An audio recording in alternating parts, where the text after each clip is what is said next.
Wala pa akong tulog, as always. My sister is here to pick me up. Hello! Bigat yung dala mo? Monitor, ni-replace na nila. Charlie Wonton. Hi! Tara.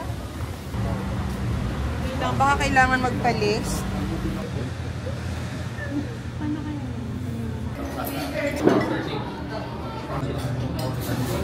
Okay. Nauna na dumating yung siopaw.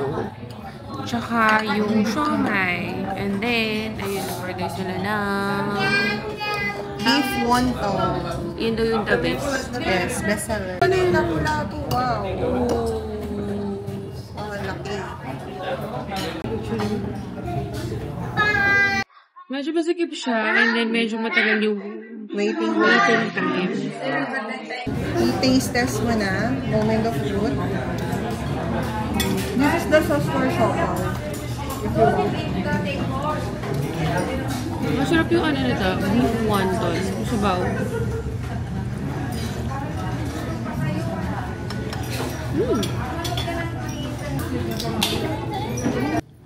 Sarap. Yummy.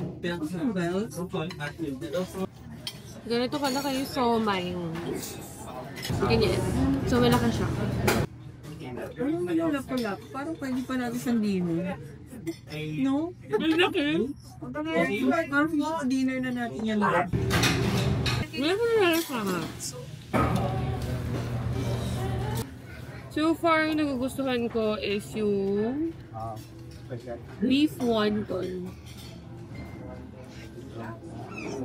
Yung siomai, hindi ko masyadong best. Malaki lang yung siomai, pero wala, hindi siya ganun ka-special.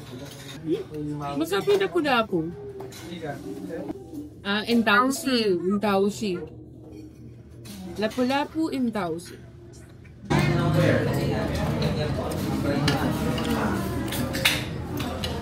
Ay, pati yung pagsubo ko.